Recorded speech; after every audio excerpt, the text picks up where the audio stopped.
بسم الله الرحمن الرحيم ياسين والقرآن الحكيم إنك لمن المرسلين على صراط مستقيم تنزيل العزيز الرحيم لتنذر قوما ما أنذر آباؤهم فهم غافلون لقد حق القول على أكثرهم فهم لا يؤمنون إنا جعلنا في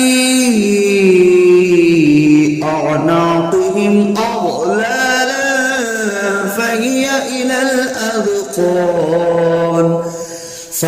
إلى الأذقان فهم مقمحون وجعلنا من بين أيديهم سدا ومن خلفهم سدا فأغشيناهم فهم لا يبصرون وسواء عليهم أأنذرتهم أم لم تنذرهم لا يؤمنون إنما تنذر من اتبع الذكر وخشي الرحمن بالغيب فبشره بمغفرة وأجر كريم إنا نحن نحيي الموتى ونكتب ما قدموا وآثارهم وكل شيء أحصيناه في إمام مبين واضرب لهم مثلا أصحاب القرية إذ جاءها المرسلون إذ أرسلنا إليهم اثنين فكذبوهما فعززنا بثالث فقالوا إنا إليكم مرسلون قالوا ما أنتم إلا بشر مثلنا وما أنزل الرحمن من شيء إن أنتم إلا تكذبون قالوا ربنا يعلم إنا إليكم لمرسلون وما علينا إلا البلاغ المبين قالوا إنا تطيرنا بكم لئن لم تنتهوا لنرجمنكم وليمسنكم منا عذاب أليم قالوا طائركم معكم أئن ذكرتم بل أنتم قوم مسرفون وجاء أقصى المدينة رجل يسعى قال يا قوم اتبعوا المرسلين اتبعوا من لا يسألكم أجرا وهم مهتدون وما لي لا أعبد الذي فطرني وإليه ترجعون أأتخذ من دونه آلهة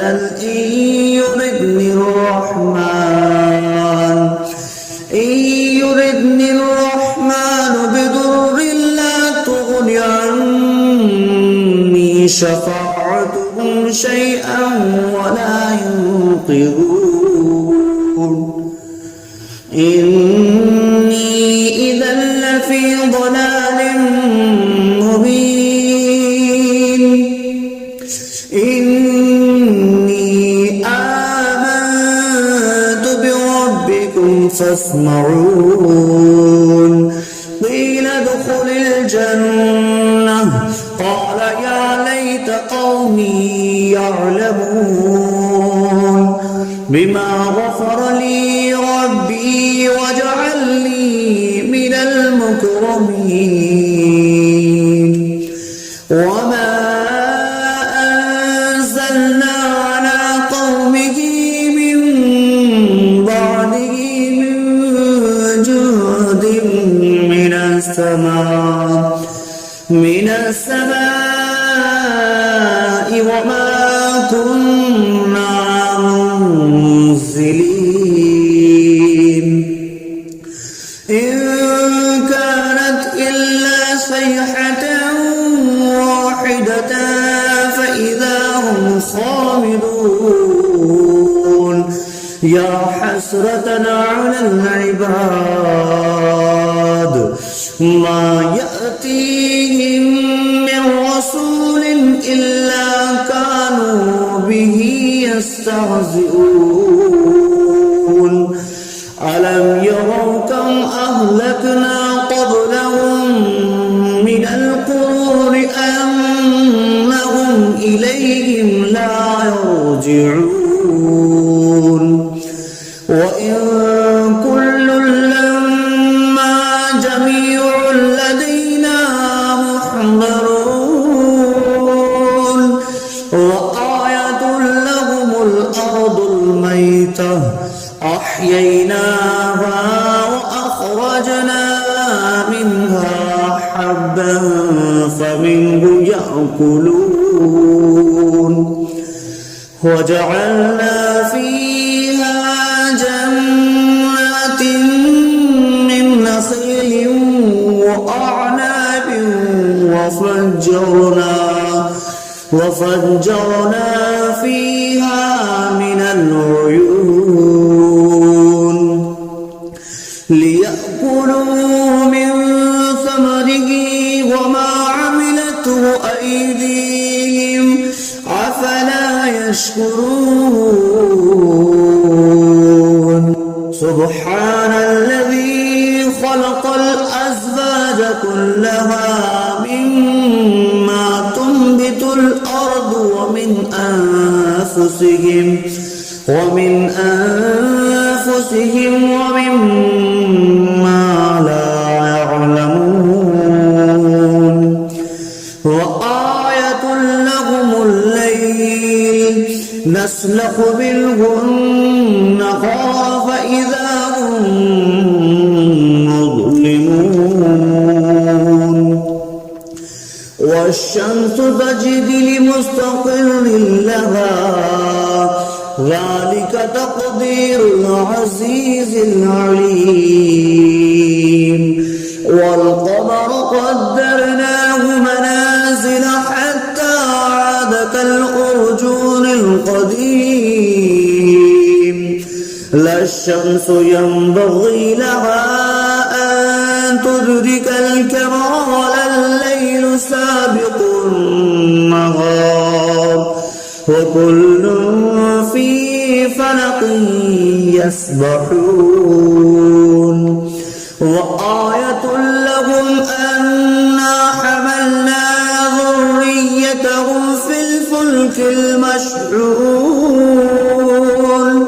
وخلقنا لهم من مثله ما يركبون وإن نشأ نغرقهم فلا صريخ لهم ولا هم ينقذون إلا رحمة منا ومتاعا إلى حين وإذا قيل لهم اتقوا ما بين أيديكم وما خلفكم لعلكم ترحمون وما تأتيهم من آية من آيات ربهم إلا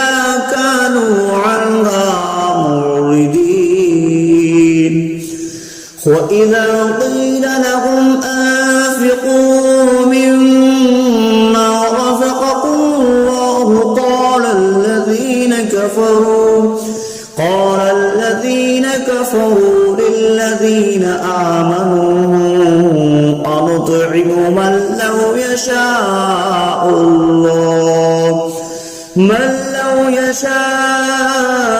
الله أطعمه إن أنتم إلا في ضلال مبين ويقولون متى هذا البعد إن كنتم صادقين ما ينظرون إلا صيحة واحدة تأخذهم وهم يخصمون فلا يستطيعون توصية ولا إلى أهلهم يرجعون ونفخ في الصور فإذا هم من الأجداث إلى ربهم ينسلون قالوا يا ويلنا من بعثنا من مرقدنا هذا ما وعد الرحمن وصدق المرسلون إن كانت إلا صيحة واحدة فإذا هم جميع لدينا محضرون فاليوم لا تظلم نفس شيئا ولا تجزون إلا ما كنتم تعملون إن أصحاب الجنة اليوم في شغل فاكهون هم وأزواجهم في ظلال على الأرائك متكئون لهم فيها فاكهة ولهم ما يدعون سلام قولا من رب رحيم وامتازوا اليوم أيها المجرمون ألم أعهد إليكم يا بني آدم ألا تعبدوا الشيطان إنه لكم عدو مبين وأن اعبدوني هذا صراط مستقيم ولقد أضل منكم جبلا كثيرا أولم تكونوا تعقلون هذه جهنم التي كنتم توعدون اصلوها اليوم بما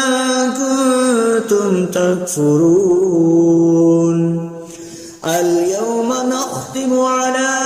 أفواههم وتكلمنا أيديهم وتشهد أرجلهم بما كانوا يكسبون ولو نشاء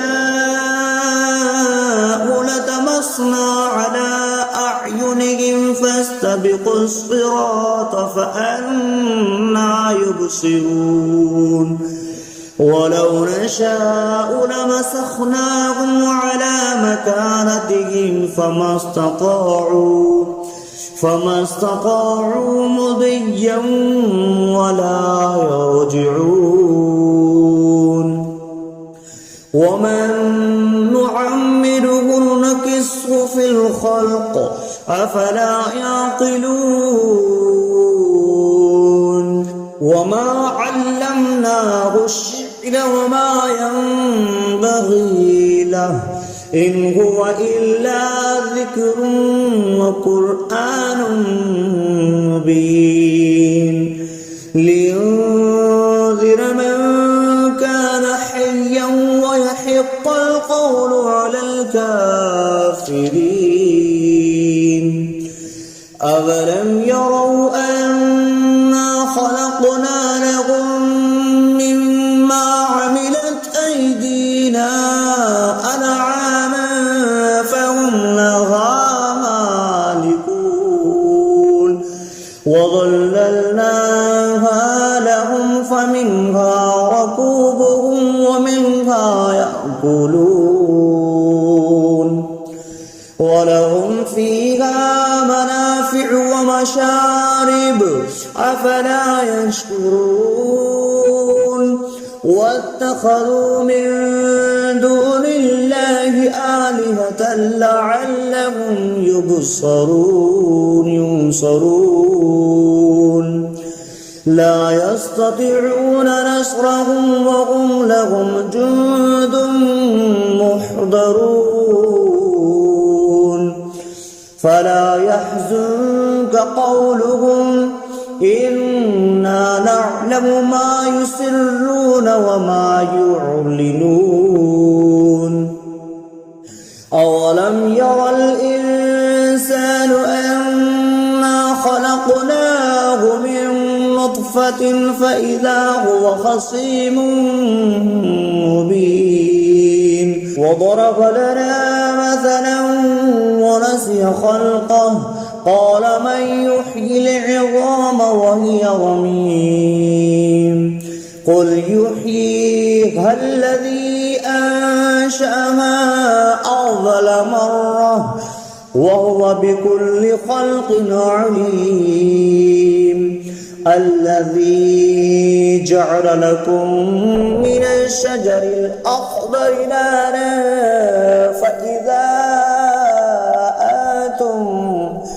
فإذا أنتم منه توقدون أوليس الذي خلق السماوات والأرض بقادر على أن يخلق مثلهم بلى وهو الخلاق العليم إنما أمره إذا أراد شيئا أن يقول له كن فيكون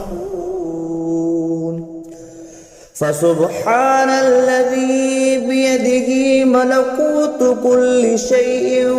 وإليه ترجعون بسم الله الرحمن الرحيم الرحمن علم القرآن خلق الإنسان علمه البيان الشمس والقمر بحسبان والنجم والشجر يسجدان والسماء رفعها ووضع الميزان ألا تطغوا في الميزان وأقيموا الوزن بالقسط ولا تخسروا الميزان والأرض وضعها للأنام الأنام فيها فاكهة والنخل ذات الأكمام والحب ذو العصف والريحان فبأي آلاء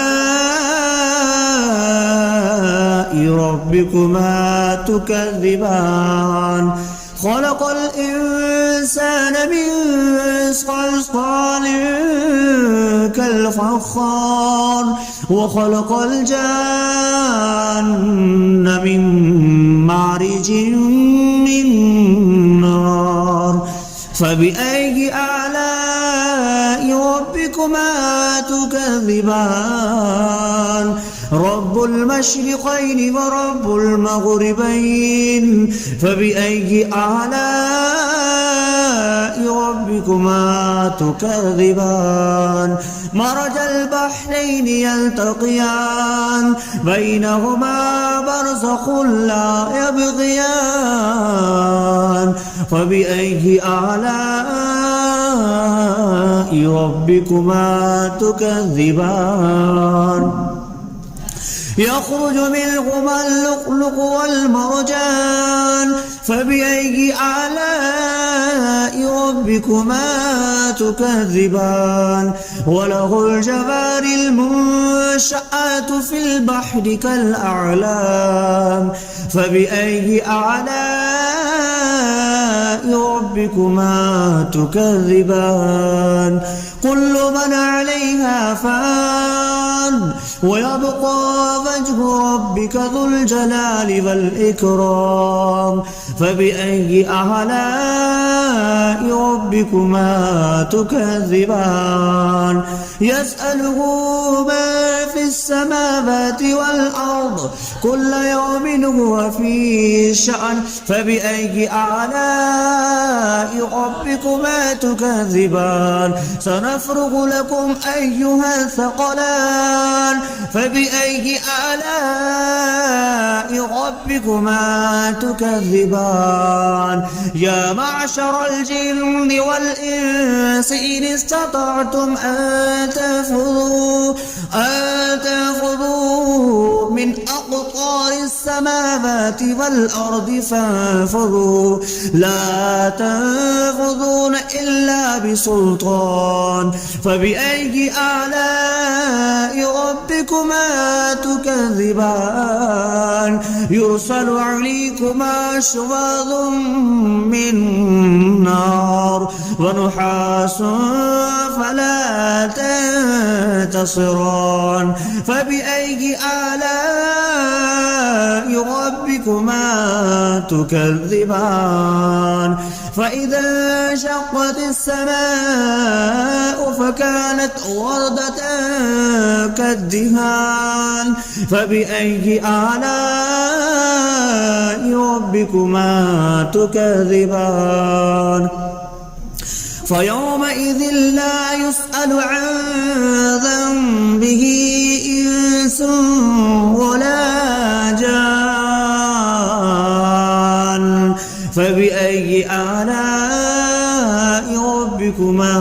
تكذبان يعرف المجرمون بسيماهم فيؤخذ بالنواسي والأقدام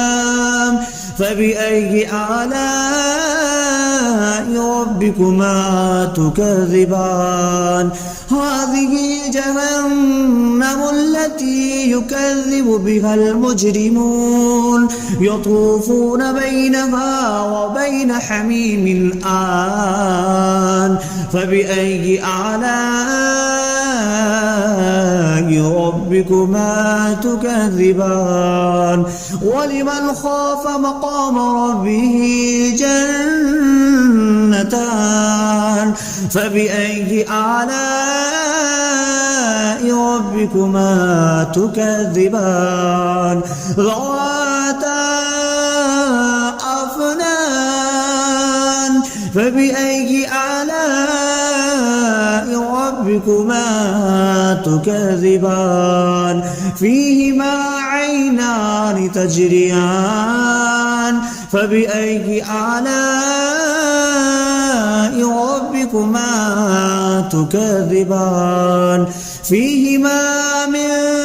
كل فاكهة زوجان فبأي آلاء ربكما تكذبان متكئين على فرش بطائنها من استبرق وجنى الجنتين دان فبأي آلاء ربكما